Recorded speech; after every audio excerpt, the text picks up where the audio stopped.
राधे राधे। सभी भक्तों को सादर प्रणाम। आप सभी भक्तों का दिन मंगलमय हो। भगवान विश्वनाथ की कृपा आप सभी के जीवन पर बनी रहे। आज की इस वीडियो में आप रसपान करेंगे श्रावण मास महात्म्य के 16वें अध्याय की कथा। भक्तों, श्रावण मास महात्म्य के आपने 15वें अध्याय में सुपोदन षष्ठी व्रत कथा तथा अर्घ विवाह विधि की कथा का रसपान किया था। भक्तों, आज के 16वें अध्याय में हम आपको शीतला सप्तमी व्रत का वर्णन तथा व्रत कथा का रसपान करेंगे। तो चलिए भक्तों, वीडियो शुरू करते हैं।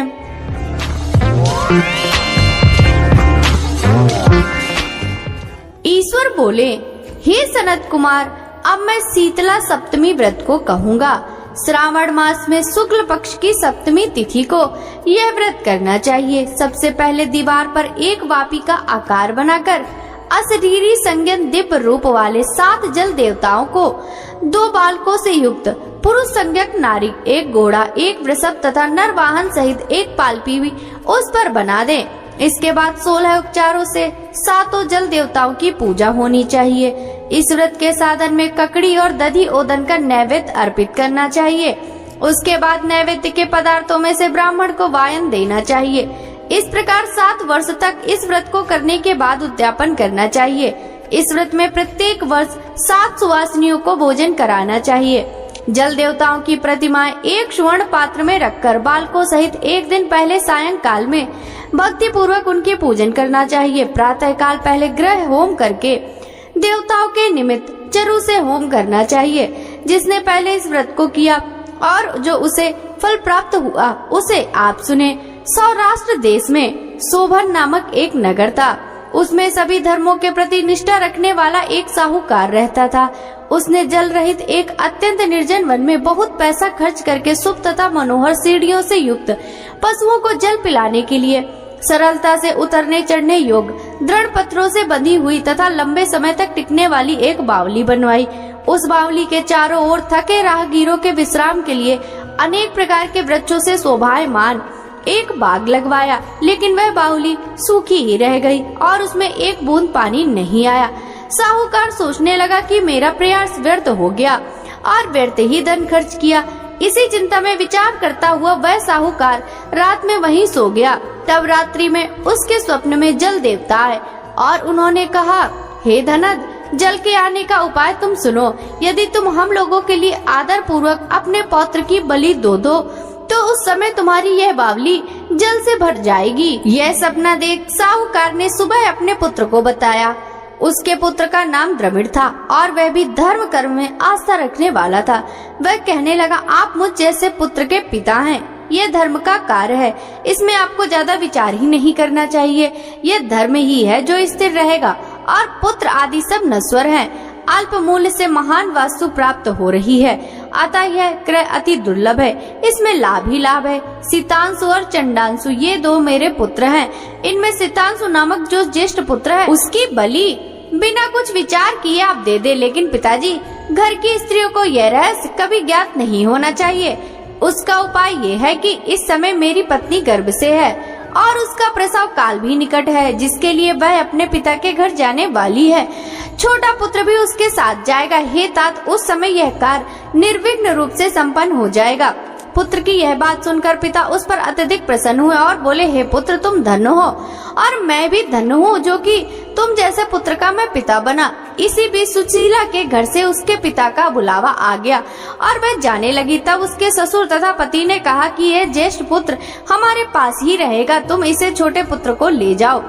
इस पर उसने ऐसा ही किया। उसके चले जाने के बाद पिता पुत्र ने उस बालक के शरीर में तेल का लेप किया और अच्छी प्रकार स्नान कराकर सुंदर वस्त्र व आभूषण से अलंकृत करके पूर्वाषाढ़ा तथा शतभिषा नक्षत्र में उसे प्रसन्नता पूर्वक बावली के तट पर खड़ा किया और कहा कि हे बावली के जल देवता, इस बालक के बलिदान से आप प्रसन्न हो।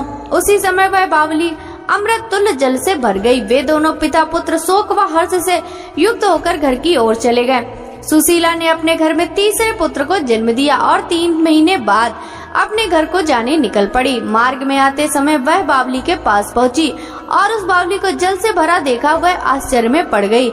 उसने उस बावली में स्नान किया और कहने लगी, मेरे ससुर का परिश्रम वह धन का व्यय सफल हुआ। उस दिन श्रावण मास के शुक्ल पक्ष की सप्तमी तिथि थी और सुशीला ने शीतला सप्तमी नामक शुभ व्रत रखा हुआ था। उसने वहीं पर चावल पकाए और दही भी ले आई। इसके बाद जल देवताओं का विधिवत पूजन करके दही भात तथा ककड़ी का नैवेद्य अर्पण किया तथा ब्राह्मणों को वायन देकर साथ के लोगों के साथ मिलकर उसी नैवेद्य अन्न का भोजन किया। उस स्थान से सुशीला का ग्राम 1 योजन की दूरी पर स्थित था। कुछ समय बाद वह सुंदर पालकी में बैठ दोनों पुत्रों के साथ वहां से चल पड़ी।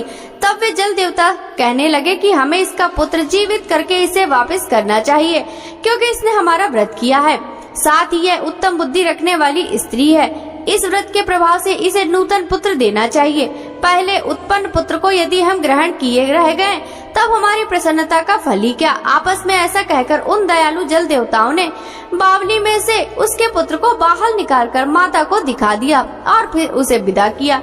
बाहर निकलकर वह पुत्र माता माता पुकारता हुआ अपनी माता के पीछे दौड़ पड़ा। अपने पुत्र का शब्द सुनकर उसने पीछे मुड़कर देखा। वहाँ अपने पुत्र को देखकर वह मन ही मन बहुत चकित हुई। उसने अपनी गोद में बिठाकर उसका माथा सूंघा, किंतु यह डर जाएगा इस विचार से उसने पुत्र से कुछ नहीं पूछा। वह अपने मन में सोचने लगी, यदि इसे चोर उठा लाए हैं तो ये आभूषणों से युक्त कैसे हो सकता है। यदि पिशाचों ने इसे पकड़ लिया था तो दोबारा छोड़ क्यों दिया। घर में संबंधी जन तो चिंता के समुद्र में डूबे होंगे। इस प्रकार सुशीला सोचती वही नगर के द्वार पर आ गई। तब लोग कहने लगे कि सुशीला आई है। यह सुनकर वे पिता पुत्र अत्यंत चिंता में पड़ गए कि वह न जाने क्या कहेगी और उसके पुत्र के बारे में हम क्या जवाब देंगे। इसी बीच वह 3 पितरों के साथ आ गई और ज्येष्ठ बालक को देखकर सुशीला के ससुर तथा पति घोर आश्चर्य में पड़ गए और साथ ही बहुत आनंदित भी हुए। वे कहने लगे, हे सुचि स्मिते, तुमने कौन सा पूर्ण कर्म किया अथवा व्रत किया था। हे भामिनी, तुम प्रतिव्रता हो, धन्य हो और पुण्यवती हो। इस शिशु को मरे हुए 2 माह बीत चुके हैं और तुमने इसे फिर से प्राप्त कर लिया।